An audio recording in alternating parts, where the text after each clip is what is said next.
Coming up on the Branding Deep Dive podcast. As a personal brand, I think color is kind of overrated, right? I know it's a thing that people see, but I don't think anybody follows me or connects with me based on that green color, right? I think the first thing for personal brands, what they see is they see your personality, they see your the way you connect with people. And I think that's just a lot more important than what colors and how your designs look. And as long as your personality is kind of like everything you do kind of fits within that personality and that connection that you've built for your own personal brand, I think that's just way more important. This is Ahmed Cheema, and welcome to the Branding Deep Dive podcast. If you're new here, this is a podcast where we have in-depth discussions with founders, marketers, and brand strategists about how to build a brand that people love. Today, we're talking to Sam Caron. Sam runs an agency that brings your brand's strategy, identity, and messaging to life. In this episode, we dive deep into personal branding, positioning, brand archetypes, rebrands, Sam's personal journey into posting on social media and starting a branding agency, and much, much more. This is one of the most technical episodes we have in terms of really understanding what a lot of the buzzwords in the branding space actually mean. Whether you love all things branding or you run a small business and aren't even sure what branding means, this episode is a must listen. Now, here's Sam.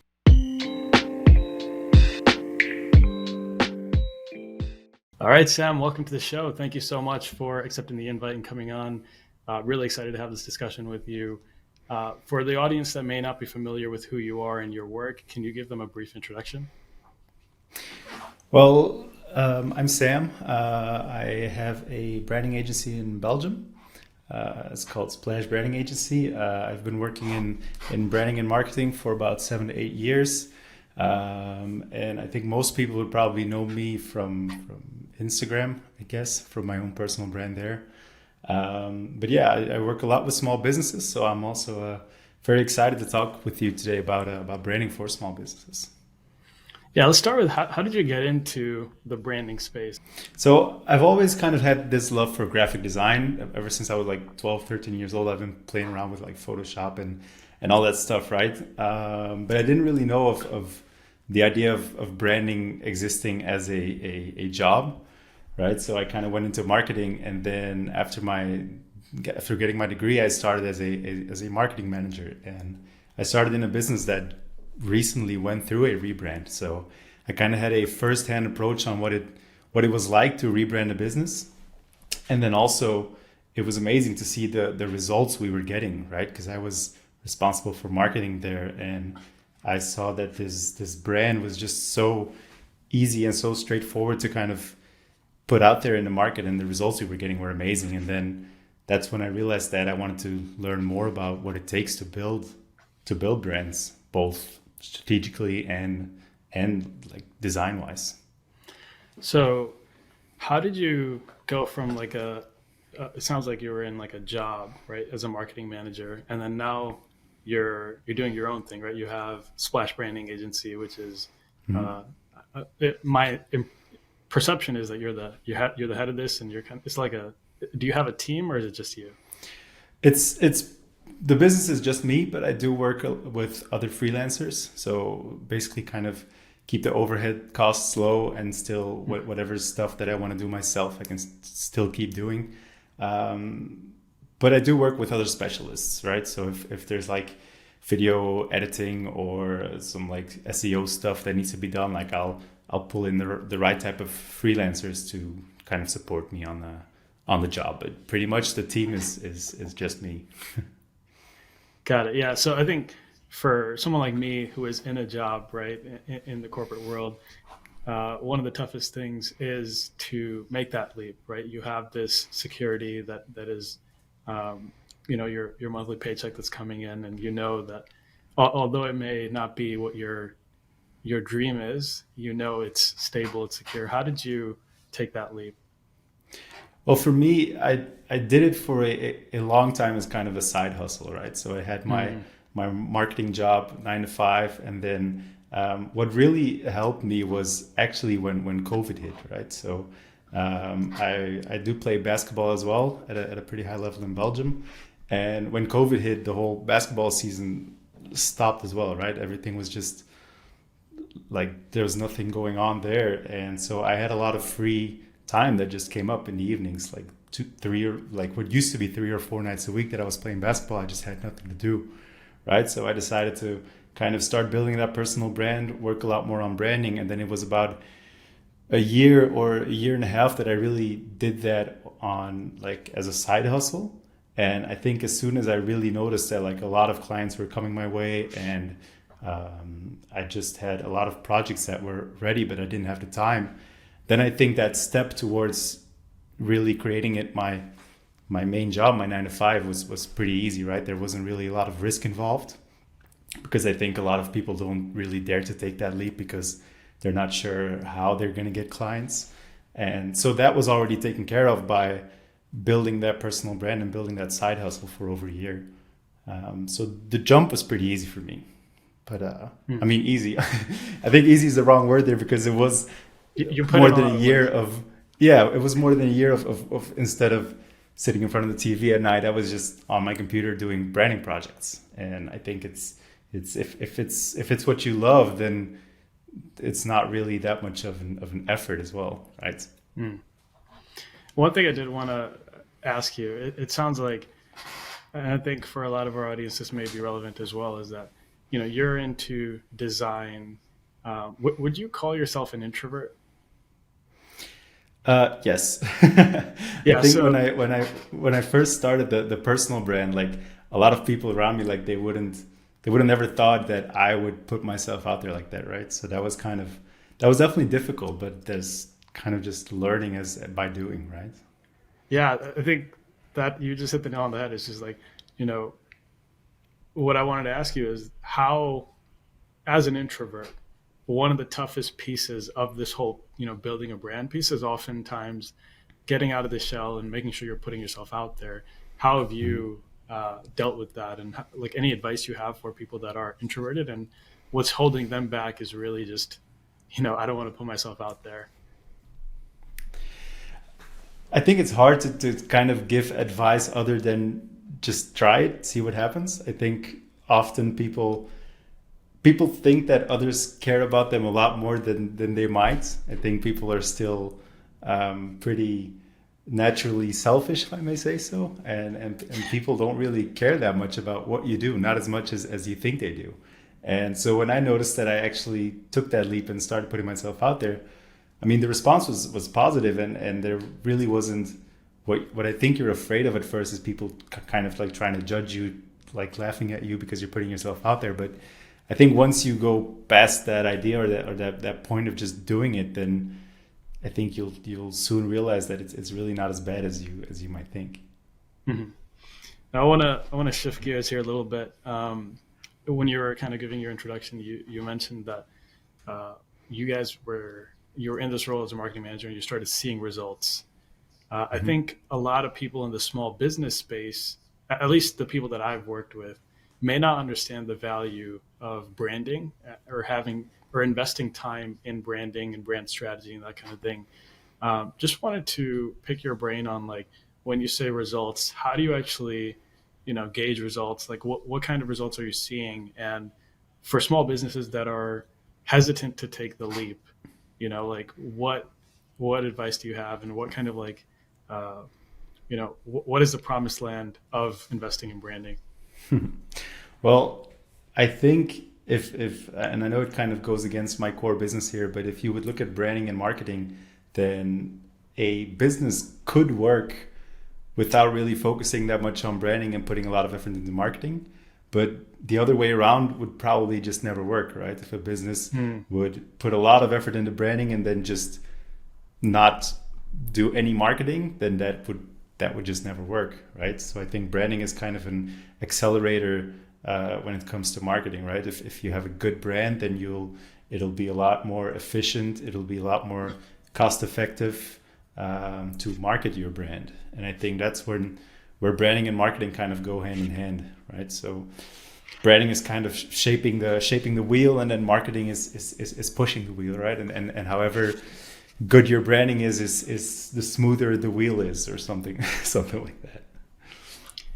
So I think you brought up an interesting point is that branding and marketing kind of have different spheres and different roles they play. I think for a lot of people that are, uh, in the small business space that are just starting out, they may look at them as the same thing, right? Like, what's the difference between Mhm. branding and marketing? So where do you draw the line? What is branding, and then what falls under the marketing banner? Well, there's a big discussion about that going on. I think a lot of people have different opinions on it. For me, branding and brand strategy is kind of deciding on what you're going to do, and then marketing is kind of just doing it, right, and just them putting it out there. So for me, that's kind of where the biggest difference is, and I don't like to go too specific because I like to keep it simple, and I think the more specific you go, then the more people can kind of pick on the details, right? But I think if you look at it very broadly, then I think that's how I would summarize it, the difference. So branding is to essentially figuring out what to do, and then marketing is to actually do it. I think that's the most broad explanation that I can give you.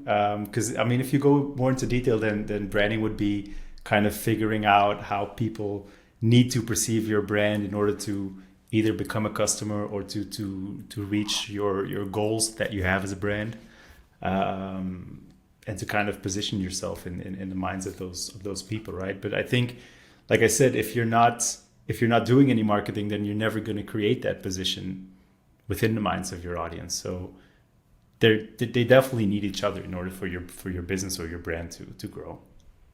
So it sounds like you're saying that it's important to do the branding piece first, right? Like, it's important to start with understanding what to actually do, and then the marketing piece after. Because, Mhm. and I don't want to put words in your mouth, but like with that definition, what I'm getting is if you're marketing without branding, you're kind of just going all over the place.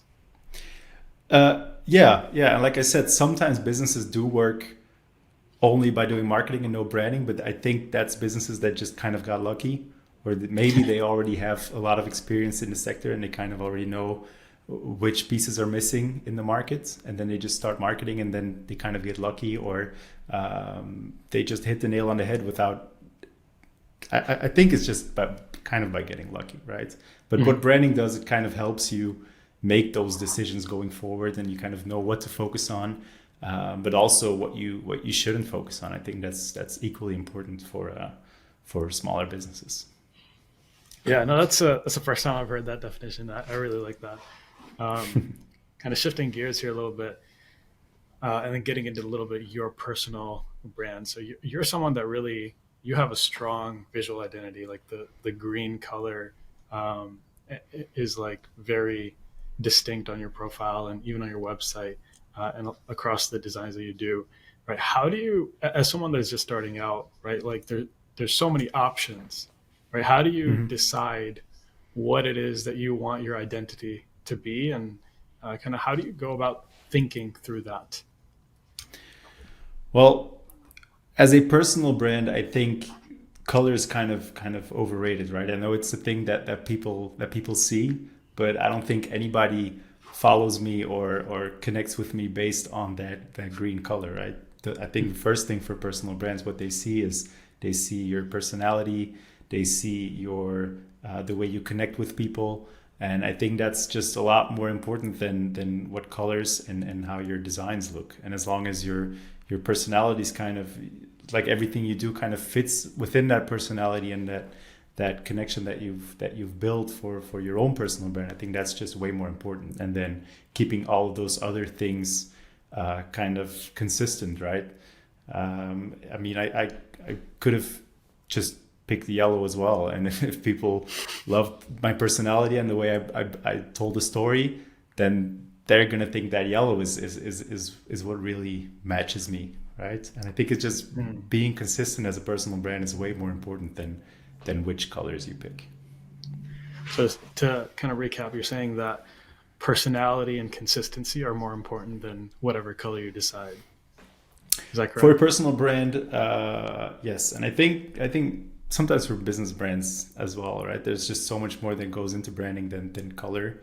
There's a lot of people that talk about color psychology, but those things are all either cultural based, or like take the color red, for example. It means, according to color psychology, it means danger as well as love, right? So they're kind of two almost opposite things. So I don't know if a color can immediately let you know what a brand stands for or what it's about. So for a personal brand, it's really important to make sure that you are focusing on that personality piece, and then the color, all that stuff, the visuals is secondary. The personality is one, but I think what's more important is probably the network that you build or the connection that you have with people.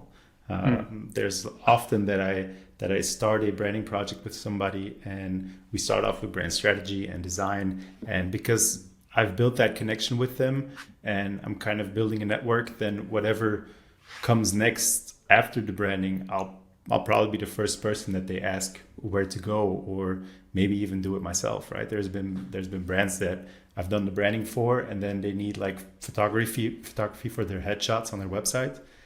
And they ask me first, even though I'm not a core business photographer, but they know that I know a little bit about photography, and they'd rather have it done by me because they trust me and they've built a connection. And I think that's just that building that connection is probably the most important thing for personal brands. When it comes to building that connection online, any best practices or tips there for people that are just starting out? Like, how can they create meaningful connections on, I mean, maybe not necessarily on social media, through their website, whatever it may be, but like virtually, how do you approach that? Well, it's funny. What really worked for me when I first started off is, and it's kind of the opposite of strategy, but not really having an agenda when you're online and you're talking to people, and just for the sake of kind of making connections and really being interested in other people, and often that comes from a want to learn as well, right? So if you want to learn from other people and you want to build that connection, and it's without the agenda of buy my course or buy my services, then I think you'll naturally build a connection with people, and that's what really worked for me at first as well. I wasn't on there to gain leads. I wasn't on there to sell a course, and I was just kind of playing around, not taking it too seriously, but just building connections, right? And that I think that really worked for me. Giving without expectation of anyone buying from you, just connecting with people, engaging with content, and actually providing value. I think that's really, really good advice. Nowadays, we have, especially with all these different social media platforms, right? Like everyone, it seems like, at least, right? It seems like everyone is starting something, right? So whether it's a business, personal brand, there's like new accounts every single day. People putting out content, there's more and more competition nowadays. And so wanted to just, from someone that has actually, built their Instagram and created an agency, right? How do you actually differentiate yourself and make sure that when people are coming to you, right, like you are memorable and they're sticking around, they want to, and like you mentioned, it ends up becoming a relationship where someone trusts you and know you, and they would prefer you over others, right? Like, how do you, in the space where it's constantly, there's more and more people coming in, how do you actually create that special little space for yourself? Well, the word differentiating, I think, is, first of all, way overused in branding. I think there's kind of two sides to the story. There's the Marty Neumeier approach where differentiating is everything, and where you just have to kind of be different than your competitors. And then there's a kind of Byron Sharp approach. I don't know if you've read any of his books, but he kind of talks about how mental and physical availability is way more important than actually being different. Because if you look at my own social media or my own personal brand, it's not that I do things that are very different than other strategists. It's not that I'm better than other strategists. There's definitely people out there that are better than me. But what I've done, and especially at first, is I was so available to people, posting every day, answering comments. And I was just always, whenever they go on Instagram and they look at branding stuff, they would see my name, right? So that's kind of that mental availability I've built within the minds of people. And That's not by differentiating, that's just by putting yourself out there every day. And when that time comes that those people are looking for branding, then you're going to be the first one that pops in their mind. Not because you're doing things differently, but just because you're always out there. I think Byron Sharp kind of gives the examples of Coca-Cola, where they're just always somewhere, right? On a billboard, on TV, on a vending machine. And it's not because Coca-Cola is so different than other soda brands. It's just that they're everywhere. So it's the first soda brand that people think of when they're thirsty, for example. Right. So there's a difference between differentiating and being distinctive, right?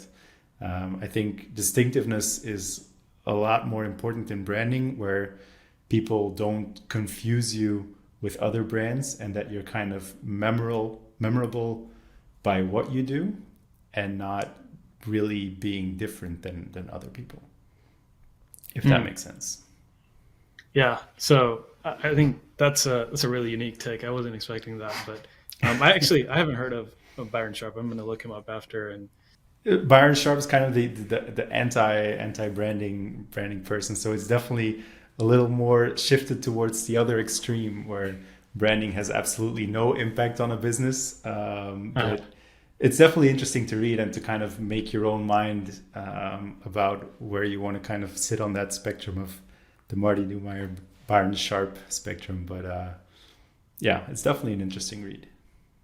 Yeah, I'll definitely check it out. I mean, I'm familiar with Marty Neumeyer. I have some of his books, and definitely familiar with his concepts and how he views it.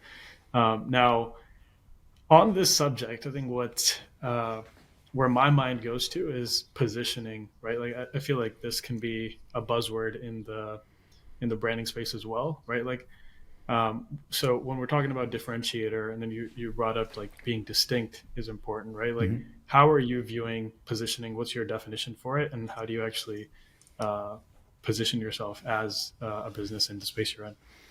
Okay. Well, whenever we talk positioning, or whenever I create a positioning for a smaller business brand, there's really three things that we look at. We look at our customer, and we kind of research the customer and who we want to target. The biggest mistake that brands make there is that they're looking at their customers solely on a demographic level, right? They're looking at gender, age, location, all that type of stuff, but they're kind of neglecting the psychographics of those people. What are their needs? What do they believe in? What are their values? And kind of understand your audience on that level as well. Then the second thing, when it comes to positioning, is of course your competitors. You're kind of looking at who else is targeting the same audience, who else is in the same market space. And then based on those two things, you kind of decide on what your USPs are going to be. And to come back to that target audience, what I usually do with my smaller business brands that I help is I kind of imagine a pyramid when you're creating your target audience, and you kind of have to create a minimal viable market for your brand. It's kind of the market that's small enough to really connect with, but still big enough to grow your business. So if you would imagine a pyramid, and you kind of at the bottom of the pyramid, you, for example, say you want to open up a shoe store for men in Belgium, right? So that's kind of the bottom of your pyramid. Men in Belgium, all men need shoes. So that's the first part, right? And then you kind of start building that pyramid based on desires that your audience might have. So say the second layer on your pyramid is men who are looking for classy shoes that are still comfortable. Then a third layer would be men who want their shoes to last really long and not have to run to the store every 3 months. And then you kind of keep building on top of that. But you kind of have to watch out that you're not building too much, because then that audience becomes too small and you're not able to grow your brand anymore. It's like, for example, if you put another desire on top of that, men that want to wear really flashy shoes, then that audience might be way too narrow for you to grow your brand. But I think that's the beauty of small businesses as well. You kind of have that trial and error, and you can kind of see if there's an audience for that. Maybe maybe try that positioning, try that messaging for that specific audience. And if you notice that there's not enough response, broaden it a little bit. And I think smaller businesses usually don't have the budgets as well to do big market research. And I think that's where trial and error comes in as a small business, because bigger businesses just can't afford to try something and fail, while smaller businesses usually can, as long as it's a calculated risk. That's a really good point. And you brought up, bigger businesses, they can do broad scale market research. As a small business, what advice do you have for actually getting some valuable inputs and, in this testing phase, right? Like, how do you start to narrow down and get some of these psychographics, right? Like, how do you really niche down because I mean, like, at these big corporations, you have access to insane amounts of data, right? And it's not only like market research and surveys, but you already have like existing customer bases that you can kind of just narrow down and see what's happening here. Small businesses, you're starting from scratch, right? So how do you think through that? Well, like I said, often it's business owners or people that have an idea to start a business. They're already, the reason why they wanted to start their business is often because they've already kind of felt a need within the market, right? And if you have an existing audience, if it is a rebrand, then of course you have your existing audience to ask questions to and to kind of try to understand who they are. If not, then I think you can find a lot more online than you might think when it comes to market research, right? There's a lot of companies that have already done market research on certain topics, and you can either buy those, like for example, there's like Nielsen reports, where you can just buy market research as well, and they're a lot more affordable than doing custom research. So yeah, and I think also just kind of connect with other organizations that have your target audience as their audience as well. And I think often you can work with them to kind of find insights regarding your audience. But like I said, for smaller businesses, usually the best way to go is not to get stuck on that research and try to and just that trial and error. I think it often just comes back to that when we're talking small businesses.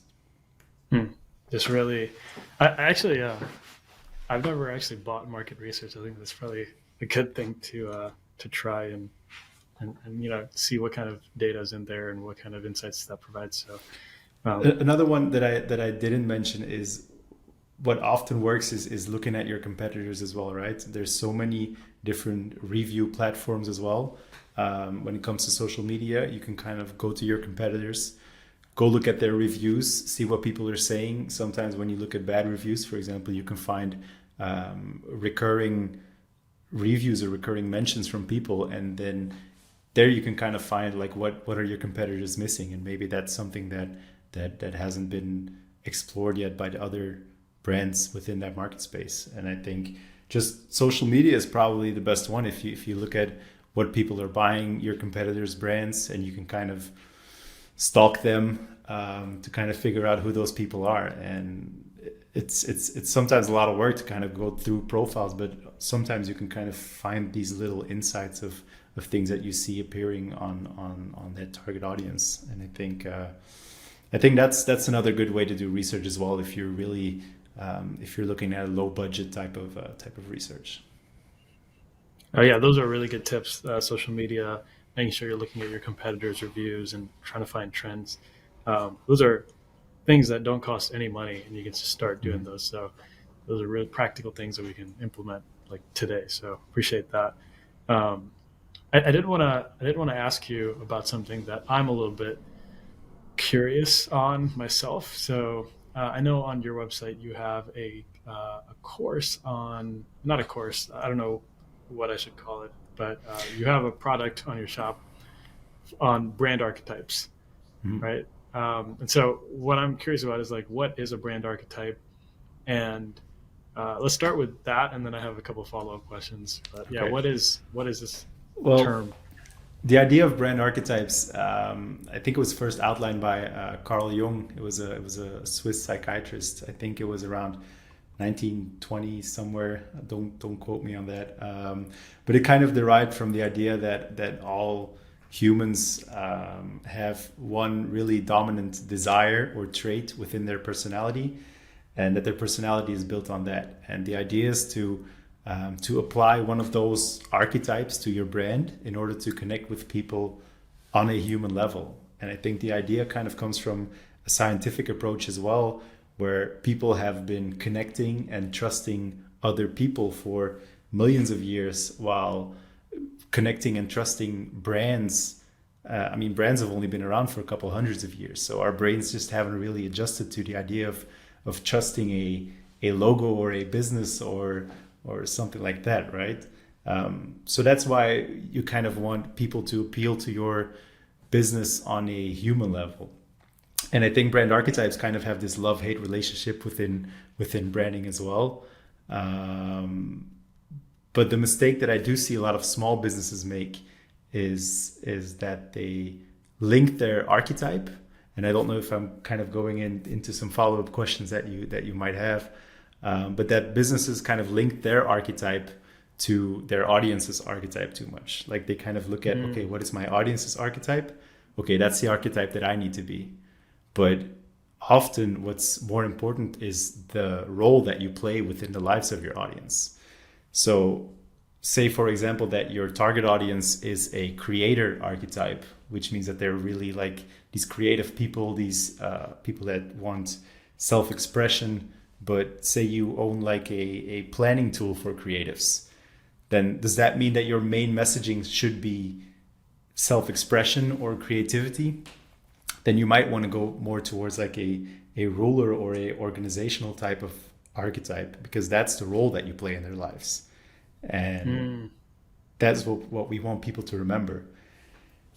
So the best archetypes that I see for businesses is when they kind of mix both of them, right? So they have their archetype for the role that they play within the lives of their audiences kind of mixed with the characteristics and traits of their target audience. So yeah, I've just seen a lot of clients of mine as well kind of get that.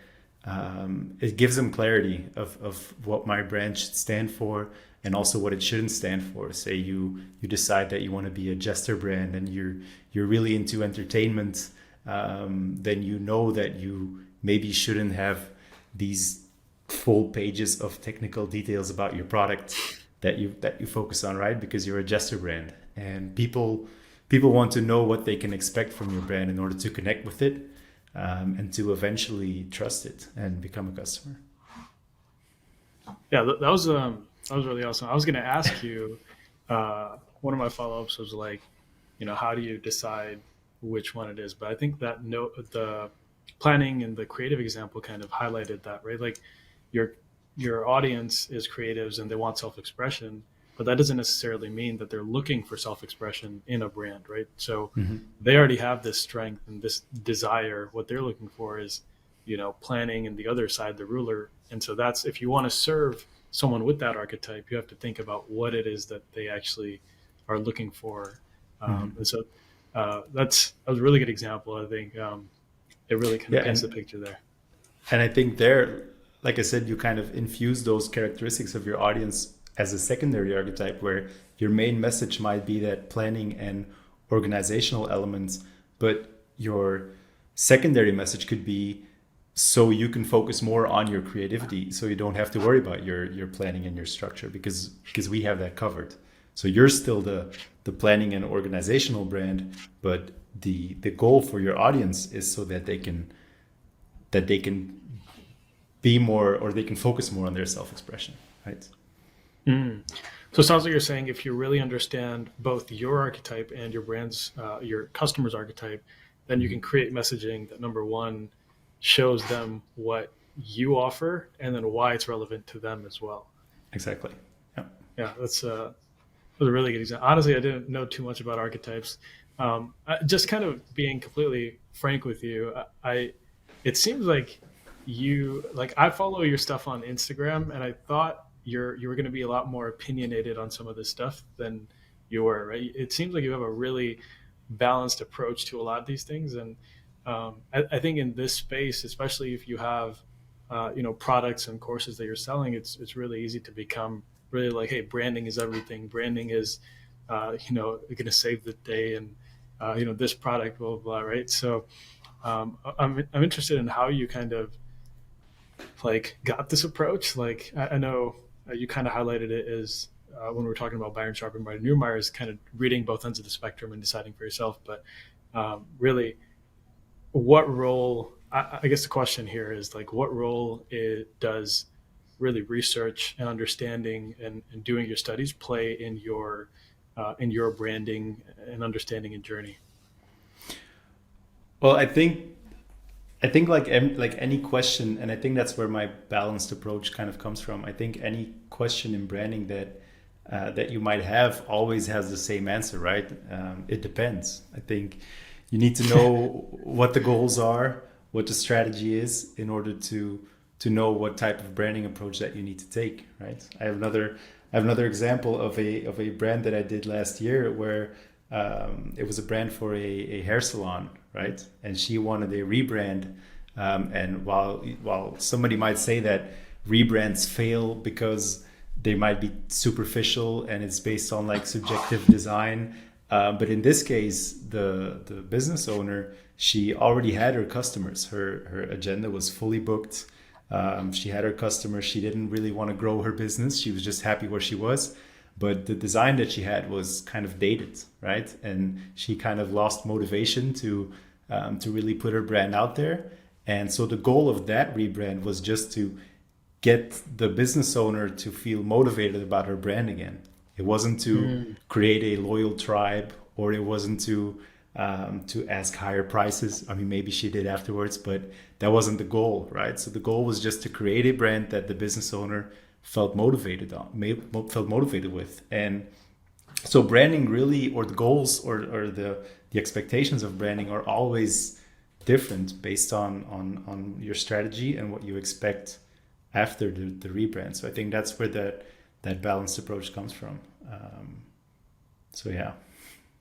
That's another really interesting example. So my follow-up to that is, how do you, when you're doing a rebrand, how do you decide what your priorities are, right? Like like that example, I feel like most rebrands, that's the most powerful impact is on the actual people that are involved. That's my opinion. I don't have any like data or anything like that, or any studies to prove that. But like, I've just seen kind of like when you do a good job in branding, like let's say you kind of revamp the identity, you just feel more motivated to speak about it and share it with the world, right? So of these kind of different things that you brought up, whether it be raising your prices or attracting new clients, building a loyal tribe, or personal, just having more motivation to push and keep going. Like what do you think a rebrand? How do you actually think through a rebrand? I guess is the question here. Well, it's interesting that you brought that up, because that's actually the exact approach that I have as well. Whenever I do a branding, then I think one of the most important things is just getting everybody involved to feel motivated about the brand. That's actually kind of where my business name came from as well.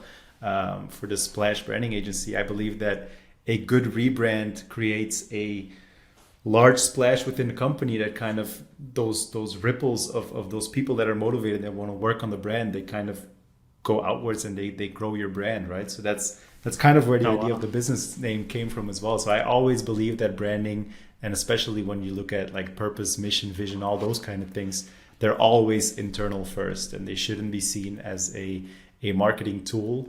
But the main approach is or the main idea is exactly to get everybody involved, motivated about the brand. But why people would start a brand or a rebrand always kind of comes back to those to what the main goal is, right? Do you want to sell more? Do you want to build that loyal tribe? Maybe. It's hard to do, but maybe that's the goal. or like I just said, like maybe the goal isn't to grow your brand. So it's always just based on okay, why did you come to me in the first place? What is the goal, and what do you want to reach with this rebrand? Mm-hmm. That's a really awesome metaphor, the splash. I really like that. Last couple of things I have. You started the Instagram and personal brand journey, you said, around COVID time when basketball kind of slowed down. Is that correct? Yeah. So when you right now you're sitting at around like 40K followers on Instagram. Did you start at like 10K and now you're at 40K, or like did you start at zero or like kind of lower number? I started at zero. Maybe that comes from the introverted approach as well. Like I wanted to try it, but I didn't want to try it with my existing follower base of maybe friends and people that know me, like, because that's kind of that insecurity or that imposter syndrome where what if it doesn't work, right? What are people going to think? But I did start at zero, and I think it was about a year and a half or about a year that I got to 40K. I took a little break, took about a 6-month break in between. But I started at zero, and I think what really helped me grow was building that connection, trying to find people, trying to find my peers, and connect with them, learn from them, and kind of see what people are doing that are already successful in where you want to be. So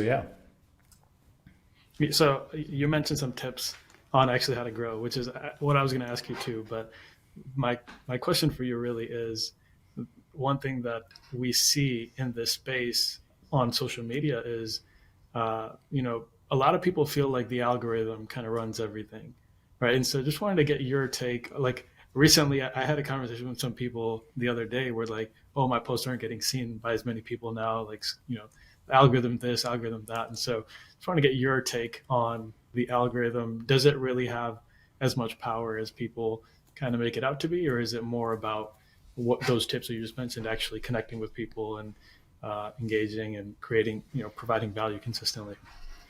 Well, if you've created real connections with people, if you've connected with 100 people that actually look up your profile every day and go look at your posts, then that I think the algorithm has no power there, right?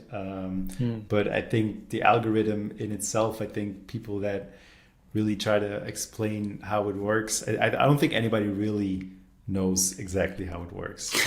And I think there's a lot of ways that you can kind of trick the algorithm. Like there was this little trick going around where if somebody leaves a comment, then you answer that comment with a question, and then they answer that question, and then you answer that comment, then you have 4 comments instead of 1. So the algorithm will think it's an amazing post because it has a bunch of comments. And I think that kind of stuff really works.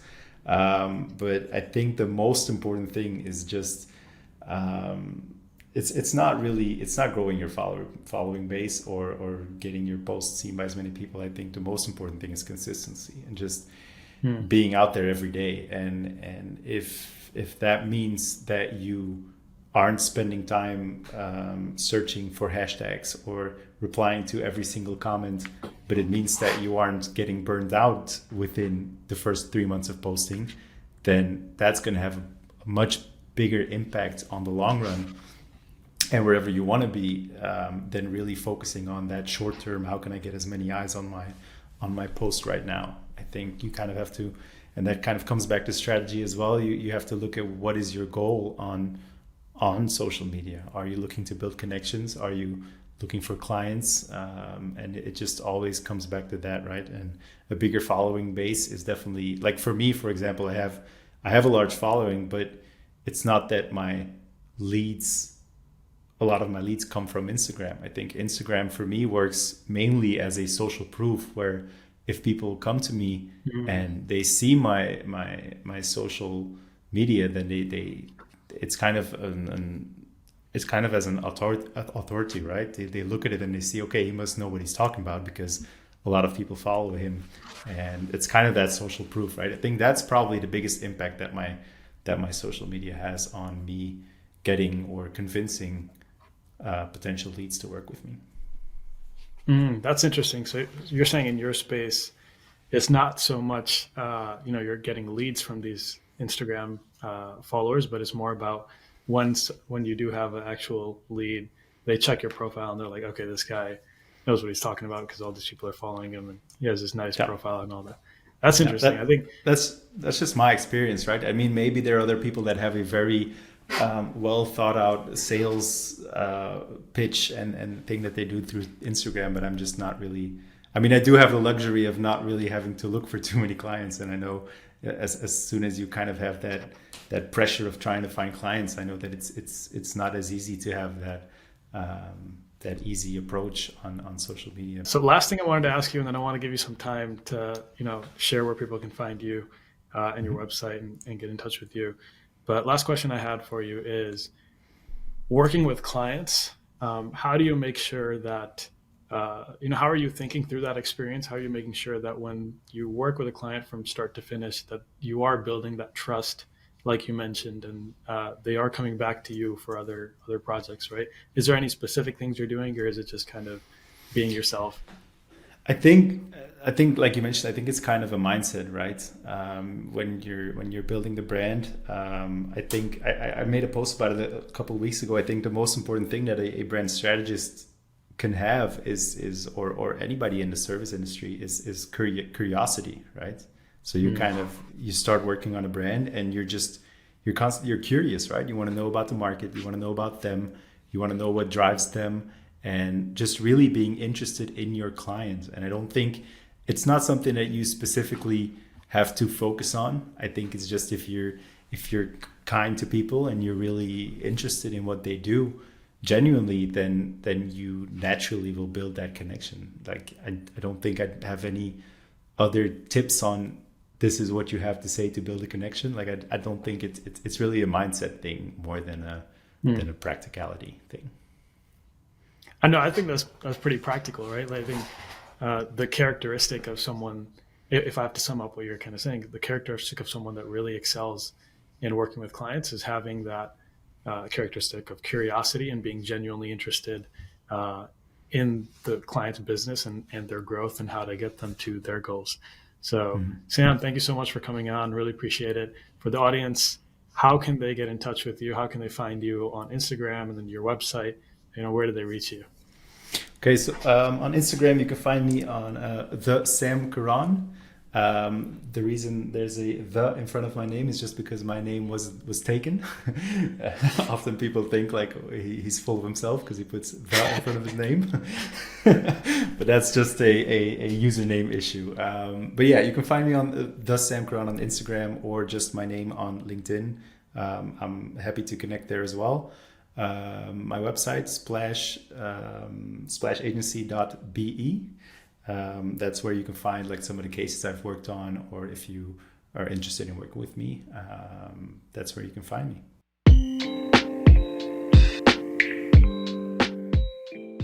Now, as always, I have my key takeaways, but before we get into that, I want to share a clip with you from our discussion with Sina Port on branding with values. The big part of personal branding is that you attract what you reflect. If you want the right companies and people and opportunities to come to you with those values that you have, then you need to reflect that to the world. You can't just go out there and be like, hey, I'm in this kind of business, I'm in the fashion industry, and then you're going to have a lot of noise coming at you like, okay, let's shoot this picture or this outfit, and you're like, nah, I don't think this works with me and my values and how I want to portray women with my styling. Instead, just attract what you actually want, what you want into your life by saying, these are my values, this is how I want to portray, this is the kind of impact I want to have on the fashion industry, let's say, and this is the kind of message I want to bring out into the world, and that's what you will attract into your life.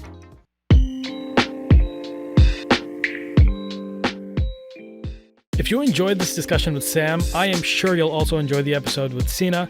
Check it out wherever you're listening to this episode. It is episode number 36. Now, here are my key takeaways. Number 1, when building your personal brand, don't get too focused on the visuals. Put yourself out there and connect with people. And number 2, when thinking through brand archetypes, it's not as simple as my customers are ruler archetypes, so my brand will be a ruler archetype. You have to think through which archetype can serve your customer's archetype. And that is all for this episode. If you enjoyed this discussion, the easiest way you can help out is to leave a review and share with a friend. Thank you so much for listening. We'll see you next episode.